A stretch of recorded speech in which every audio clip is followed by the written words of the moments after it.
لا إله إلا الله وحده لا شريك له ونشهد أن سيدنا وسندنا وحبيبنا ومولانا محمدا عبده ورسوله الذي أرسله بالحق بشيرا ونذيرا وداعيا إلى الله بإذنه وسراجا منيرا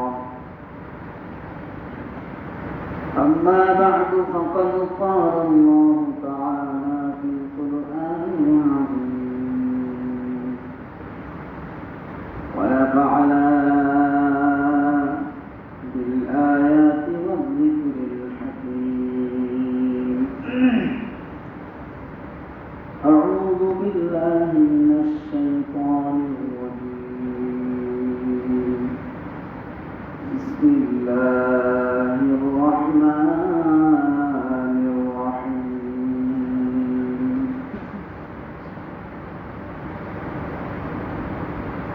تلك حدود الله ومن يتعد حدود الله فأولئك هم الخاسرون صدق الله العظيم وصدق رسوله النبي الكريم ونحن على ذلك من الشاهدين والشاكرين والحمد لله رب العالمين আল্লাহ পাকের অশেষ মেহেরবানিতে আল্লাহ তাআলা আমাদেরকে দিনের জন্য কবুল ও মঞ্জুর করেছেন। শুকরিয়া আদায় করি আলহামদুলিল্লাহ।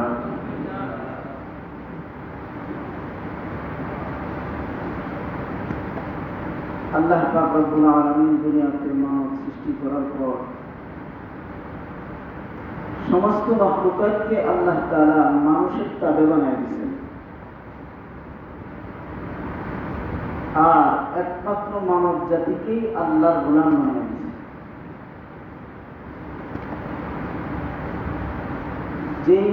যেই গোলাম তার মনিবের পূর্ণ হুকুকাত আদায় করে, যেই গোলাম তার মনিবের পরিপূর্ণ আনুগত্য করে, সেই গোলামের প্রতি মনিব দুনিয়াতেই খুশি হয়ে যায়। দুনিয়াতে আমরা দেখতে পাই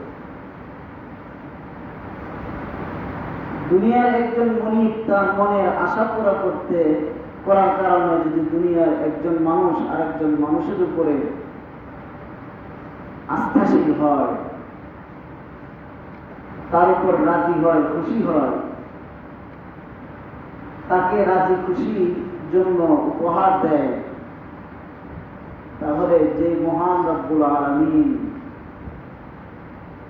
সকল মনিবদেরও মনিব,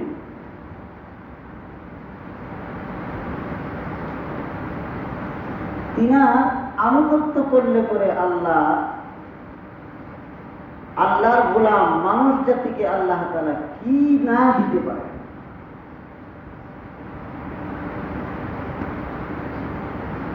এই জন্য আল্লাহ তাআলার আনুগত্য করাকে গনিমত মনে করা, যে আল্লাহ আমাকে দিয়ে আল্লাহ তাআলার কাজ করাইতেছেন, আমার মতন নগণ্য মানুষকে দিনের জন্য কবুল করছেন, এতে সন্তুষ্ট থাকা। আল্লাহ তাআলা আমাকে যে নিয়ামত দিয়েছেন তাতে তুষ্ট থাকা, খুশি থাকা, আনন্দ বোধ করা।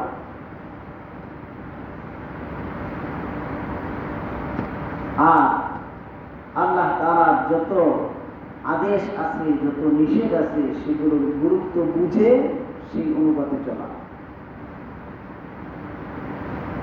কোনো মানুষ যদি দুনিয়াতেও কোনো কিছু, কোনো মূল্যবান বস্তু,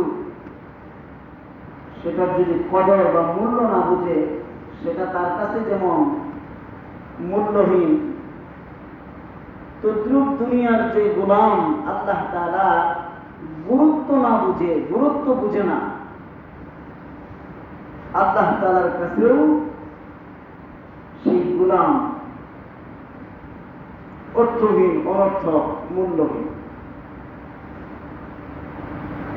কারণ দুনিয়ার প্রত্যেকটা মানুষকে আল্লাহ তাআলা শ্রেষ্ঠত্বের মর্যাদা দিয়ে বানিয়েছেন, যার কারণে প্রত্যেকটা মানুষ সর্বপ্রকার সর্ব লেভেলে যে যে পজিশনে আছে, যে যে পদে আছে, যে যে মানে আছে, প্রত্যেকেই আল্লাহর কাছে সমান। সৃষ্টিগত দিক থেকে সবাই সমান, কিন্তু আমলগত দিক থেকে, আখলাকগত দিক থেকে বাকি বান্দা আল্লাহ তাআলার নিকটে থাকা, দূরে থাকা, এটা হলো তার আমলের কারণ।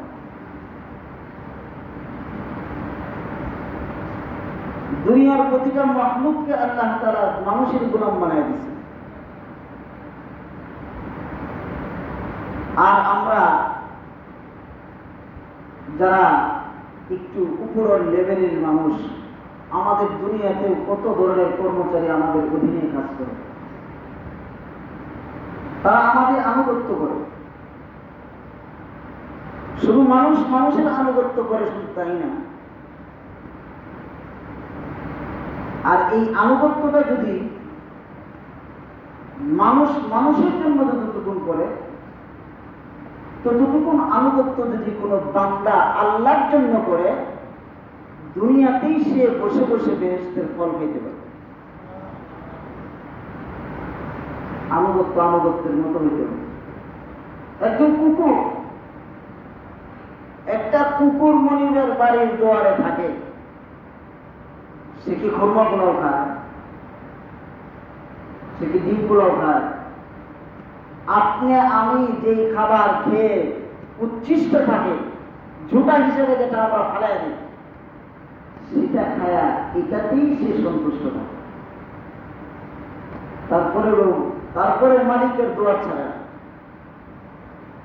কোন উল্টাপাল্টা করলে মালিক যদি তাকে ডান্ডা দেয়, সাময়িকের জন্য সে একটু দূরে থাকে, আবার কিছুক্ষণ পর আবার সে মনিবের ঘরের দুয়ারেই থাকে। একটা কুকুরকে আল্লাহ তাআলা মানুষের কাছ থেকে সামান্য একটু ঝুটা ময়লা খাবার তাকে পরিবেশন করার কারণে, তাকে দেওয়ার কারণে, একটা কুকুর যদি মানুষের এত আনুগত্য হয়ে থাকে, একটা মানুষ কেন তার বিবেক দিয়ে এটা চিন্তা করে না, যেই মহান আল্লাহ রাব্বুল আলামিন আমাকে বিবেক দিল, বুদ্ধি দিল, অর্থ দিল, সম্পদ দিল, গাড়ি দিল, বাড়ি দিল, নারী দিল, দুনিয়ার সবকিছু দিয়ে আমাকে আল্লাহ তাআলা আমার মতো করে জীবন চলার মতন ব্যবস্থা করে দিল, তার অনুগত্য আমি কেন করি?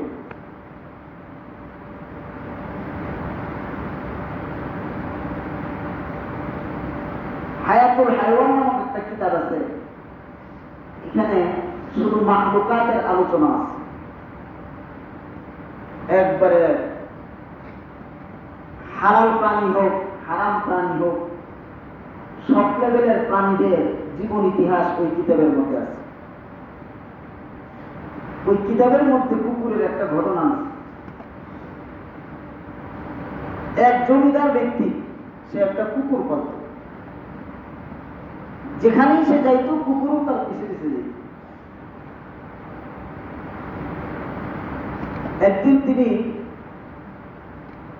বাড়ির বাহিরে এক সফরে যাওয়ার ইচ্ছা করল, সেখানে কুকুরকে নিয়ে গেলে তার চলবে না, এই জন্য কুকুরকে শিকল দিয়ে ঘরের মধ্যে আটকায় বেঁধে রেখে তারপরে উনি গেলেন। বাড়ির যে গোলাম আছে, খাদেম আছে, খাদেমকে বলে গেলেন, সাবধান, ওকে ছেড়ো না আমি আসা পর্যন্ত, কারণ ওর নাকের পাওয়ার আল্লাহ এত দিছে, আমি যেখানেই থাকি সে খুঁজে আমাকে বের করে দেবে। ঠিক না? কুকুরের নাকের মধ্যে অনেক পাওয়ার আছে। তিনি সফরে গেলেন, কুকুরকে বেঁধে রেখে গেলেন। বাবুর্চিকে বললেন, আমি এতটা সময় আবার ব্যাক করবো, বাড়িতে আসবো, তুমি আমার জন্য আমার প্রিয় খাবার দুধ তুমি রেডি করে রাখবা। সময় মতো বাবুর্চি ওনার জন্য দুধ রান্না করে রেডি করে রাখলেন। এমন একটা জায়গার মধ্যে রাখলেন যেখানে ওই যে ঘরের মধ্যে কুকুর বাঁধা আছে, ওই ঘর থেকে ওই খাবারটা যেখানে রাখছেন সেখান থেকে দেখা যায়। ওই জমিদার বাবুর একজন বুবা বাকি ছিল, বুবা কথা বলতে পারে না। সেই কুকুরের সাথে এই মালিকের খাবার পাহারা দিতেছে। গোলাম খাবার রেডি করে রেখে চলে গেছে, অন্য কাজে ব্যস্ত হয়ে গেছে। এদিকে কুকুরে আর ওই বুবা বাদি দুইজনে মিলে পাহারা দিতেছে খাবার। ইতিমধ্যেই এক কালনা বিষাক্ত সাপ এসে দুধ খেয়ে ফেলেছে। সাপের প্রিয় খাবার হলো দুধ।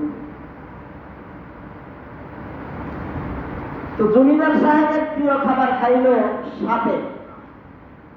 এটা কুকুরও দেখতেছে, বাদিও দেখতেছে, কিন্তু ওদের তো কিছু করার নাই, প্রতিরোধ ক্ষমতা নাই, ওদের করতে পারতেছে না। কুকুর হলো বাধা,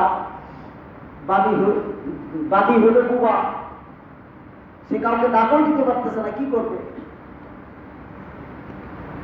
তারা শুধু চোখ দিয়ে তাকায় দেখতেছে।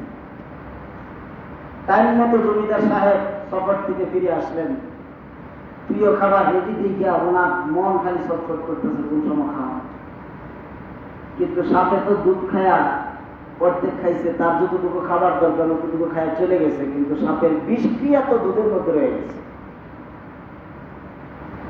জমিদার সাহেব যেই পেয়ারা হাতে নিয়ে খাবার খাবেন, এই মুহূর্তে কুকুর ঘেউ ঘেউ শুরু করে দিচ্ছে। সুবহানাল্লাহ বলে। কুকুর ঘেউ ঘেউ করতেছে, বাকি হাত দিয়ে ইশারা দিতেছে এই খাবার খায়েন না। কারণ ও তো বলতে পারে না, ও তো দেখছে। এই খাবার খায়েন না, খাইলে আপনি মারা যাবেন, এটা ওনাকে জমিদার সাহেবকে বুঝাইতে চাইতেছেন। কিন্তু কুকুরের কথাও জমিদার বাবু বুঝে নাই, বা বুবাবাদীর কথাও সে বুঝে নাই। যার কারণে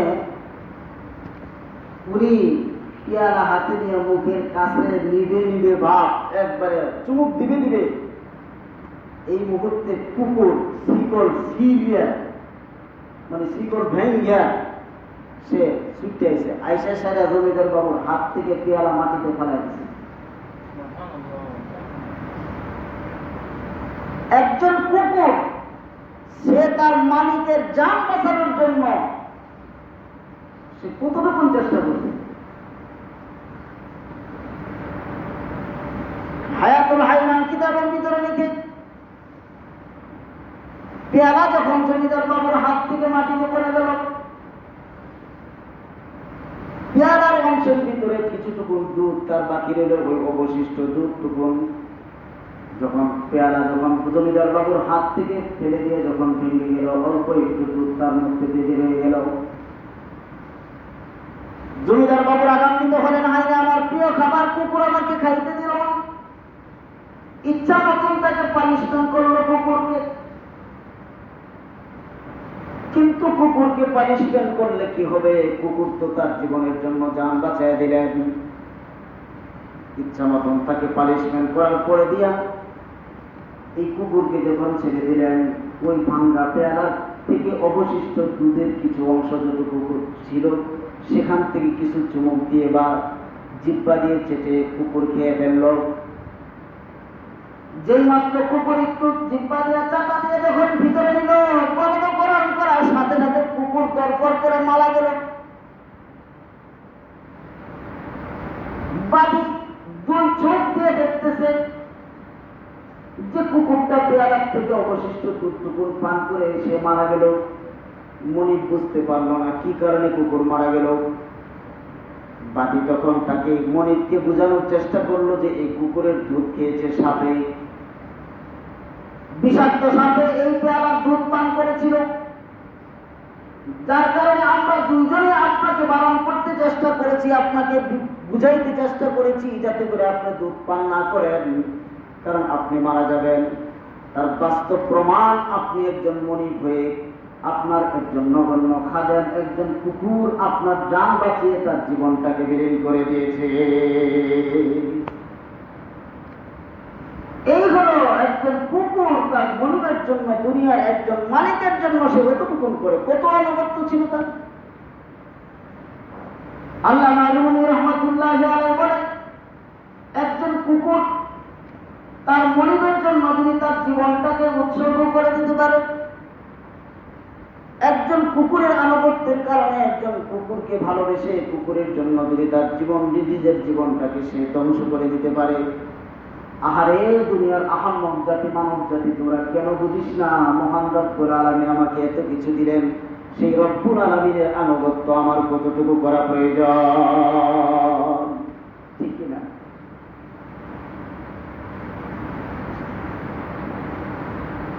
এই জন্য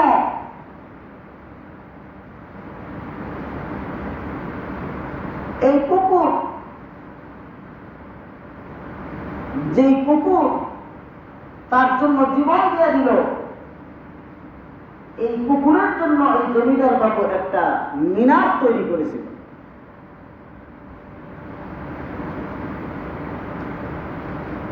এক লোক সফরে যেতেছে, যাওয়ার সময় দেখলো যে রাস্তার মধ্যে বিশাল একটা মিনার, সুন্দর কারুকার্য খচিত একটা মিনার। মিনারের গেটের মধ্যে লেখা, মূল ফটকে লেখা, এই মিনারের নির্মাণের কারণ জানতে হলে এই গ্রামের ভিতরে প্রবেশ করতে হবে। গ্রামের ভিতরে প্রবেশ করতে করে এই সফরকারী ব্যক্তি মানুষের কাছে জিজ্ঞেস করে যে ভাই, এই মিনারটা এত সুন্দর একটা মিনার পিছনে দিকে আসছে, এই মিনারটা কেন নির্মাণ করলো, কারণ কি? সবাই বলে না আমরা জানি না। কার একটু সামনে যায় দেখেন যদি কেউ বলতে পারে। তো ওই লোক যাইতে যাইতে যাইতে যাইতে অনেক গ্রামের অনেক ভিতরে যায়, সেটা একজন বৃদ্ধ লোক পেল যার বয়স ছিল মাত্র 200 বছর। কত বছর? মাত্র 200 বছর বয়সের একজন মানুষ। সে বলল যে এটার কারণ আমি জানি। কারণ কি? কারণ হলো এটা, যেটা আমি একটু আগে বলছি, যে কুকুর মনিবের জন্য জান দিয়ে দিল, সেই মনিব তাকে একটা জায়গার মধ্যে কবরস্থ করছে। এই কবরস্থ করার পরে দেয়া এই মনিবের জন্য এই কুকুর জান দেওয়ার কারণে মনিব খুশি হয়ে তার স্মৃতি ধারণ করে রাখার জন্য, স্মৃতিকে তার উজ্জীবিত রাখার জন্য তার জন্য একটা মিনার বানাইছে। এই মিনারটা হলো এই কুকুরের।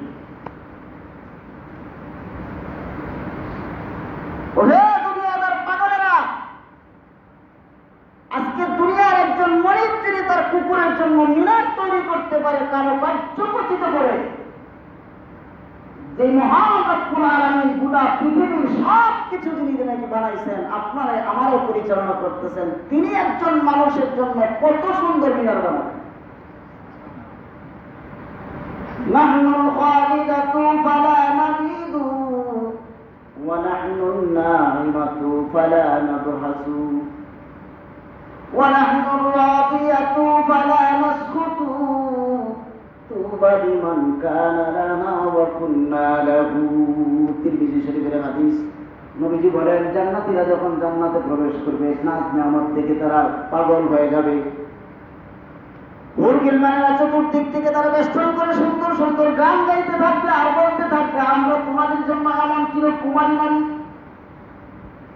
দুনিয়াতে একজন পাগল, একজন যুবক, একজন যুবতীকে তার সৌন্দর্যের উপরে, তার ধনভাণ্ডার উপরে পাগল হয়ে তাকে ভালোবাসতে থাকে, অন্ধের মতো ভালোবাসতে থাকে। কিন্তু এক সময় যখন তার টাকা পয়সা হয়ে যায়, তার রূপ সৌন্দর্য শেষ হয়ে যায়, তার মাকসাদ হাসিল হয়ে যায়, ওই মেয়েটাকে ছেড়ে ওই ছেলেটা চলে যায়, আর না হয় ওই ছেলেটাকে ছেড়ে এই মেয়েটা অন্য জায়গায় পাড়ি দেয়, ঠিক কিনা?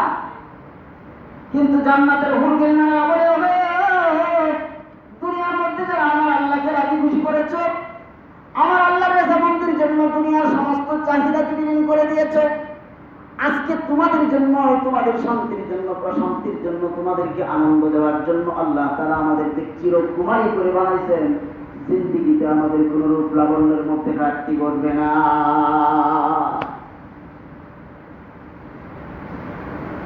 এই জন্য আল্লাহ তাআলার অনুগত্যকে নির্দ্বিধায় সেটাকে গনিমত মনে করে সেটা পালন করা।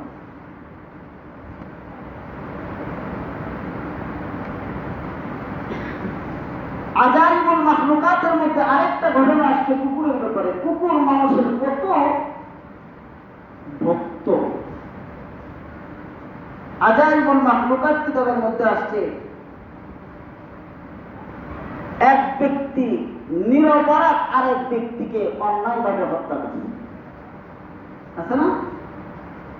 খতিব সব যে বয়ান দেয় এটা সানডে মধ্যে পুলিশ করে ফেলায় দিনের মধ্যে, আছে না? তো ইমাম সাহেবের লোক এটা বাজে, ইমাম সাহেবের কথা মানে জীবনে শেষ করে অমুক সারে আমাকে অনেক জ্বালাতন করে, মানে জীবনই বাজারে আর ডিগুলা করে বস্তা ধরে তুমি বেড়াচ্ছে, আছে না এরকম মানসিকতার মানুষ?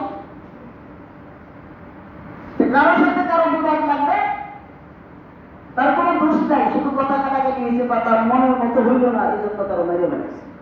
মনে করেন যে এমন একজন মানুষ অন্যায়ভাবে তারা হত্যা করছে, হত্যা করে এক জায়গার মধ্যে নিয়ে সুন্দর একটা কূপের মধ্যে, একটা নিরিবিলি একটা কূপের মধ্যে, জঙ্গলের ভিতরে কূপের মধ্যে নিয়ে বেরিয়ে দিচ্ছে। যেই ব্যক্তিটাকে অন্যায়ভাবে মারা হলো ওই ব্যক্তির একটা পোষা কুকুর ছিল, মৃত ব্যক্তিটাকে ওইখানে কবরস্থ করার পর থেকে ওই কুকুরটা তার ওই কুয়ার পাশে তার পাহারাদারি করতেছে। জঙ্গলি রাস্তার পাশ দিয়া যখনই কোনো মানুষ যাতায়াত করে, এদিক দিয়া যে আসা যাওয়া করে তাকে দেখে কুকুর ভুগতে থাকে, ঘেউ ঘেউ করতে থাকে, এমন ঘেউ ঘেউ করতে থাকে। কিতাবের আজাইবুল মাখলুকাত নামক কিতাবের ভিতরে লিখছেন ওই কুকুরটা কাঁদতে কাঁদতে চোখের পানি ফেলায় আর ঘেউ ঘেউ করে, জোর গলায় সে ঘেউ ঘেউ করে, কিন্তু মানুষ বুঝে না। প্রতিদিন যখন সে এরকম করতে থাকে হঠাৎ করে মানুষের কৌতূহল জাগলো, আহারে এখানে একটা কুয়ার কাছে একটা কুকুর প্রতিদিন এরকম আওয়াজ করে ঘেউ ঘেউ করে, তার কারণ কি? তদন্ত কমিটি গঠন করা হলো, রিপোর্ট করার জন্য কয়েকজনকে পাঠানো হলো, ওই কুয়াকে খনন করা হলো। কুয়া খনন করে দেখে এখানে একজন সুন্দর একজন মানুষ, তাকে কবরস্থ করা হয়েছে। সেখান থেকে উঠিয়ে কুকুরের ঘেউ ঘেউয়ের কারণে মানুষকে আল্লাহ তাআলা সেই বিবেক দিয়ে দিছে, তাদের ভিতরে বুঝ দিয়ে দিছে, বুদ্ধি দিয়ে দিছে, যার কারণে তারা ওই কুকুরের ঘেউ ঘেউয়ের কারণে ওই লাশটাকে উঠায়া তদন্ত করে তার হত্যাকারীকে বের করে তাকে শাস্তির আওতায় আনা হয়েছে। কুকুর মানুষের কত পোষা প্রাণ। আল্লামা রুমি রহমাতুল্লাহ আলাইহি বলেন, ওহে জগতের মানুষ, একজন কুকুর তার মনিবকে হত্যা করার জন্য, কে তাকে হত্যা করলো যদি দুনিয়ার কেউ তাকে দেখে নাই, হত্যাকারী চিনে না, জানে না, কিন্তু একজন কুকুর, একটা কুকুর তার মনিবকে ঠিকই চিনছে, যার কারণে সেই মনিবের মহাব্বতের কারণে, তার ঘেউ ঘেউয়ের কারণে, কুকুরের কারণে তার হত্যাকারীকে ঠিক করে চিহ্নিত করে তাকে শাস্তির আওতায় আনা সম্ভব হয়েছে। ওরে দুনিয়ার আল্লাহর গোলামেরা, আজকে তোমরা যদি আল্লাহর জন্য এতটুকু আন্তরিকতা হইতা, আল্লাহর জন্য যদি এতটুকু আনুগত্য তোমাদের থাকতো, দুনিয়াতে তোমাদেরকে কেউ জুলুম করে নিস্তার পাইতো না। আল্লাহ তাআলা অটোমেটিকলি তোমাকে ওই জালেমের শাসন থেকে তোমাকে মুক্তি দিত। আমি তো আল্লাহর গোলাম হতে পারি। সুলতান মাহমুদ গজনবী রহমাতুল্লাহি আলাইহি খুতুবাতুল জুলফিকার রহমাতুল্লাহ আলাইহি কিতাবের ভিতরে লেখে 11-12 নম্বর খণ্ডের ভিতরে লিখছেন, হযরত সুলতান মাহমুদ গজনবী রহমাতুল্লাহি আলাইহি তিনি বিশ্বস্ত মুসলিম একজন শাসক ছিলেন। এই সুলতান মাহমুদ গজনবী রহমাতুল্লাহি আলাইহি একজন বিশ্বস্ত একজন খাদেম ছিল, মূর্খ, অশিক্ষিত, কিন্তু খুব দিনদার, নামাজি, আল্লাহওয়ালা। কিন্তু সে সুলতান মাহমুদ গজনবীর মনিবের এত আনুগত্য করতেন।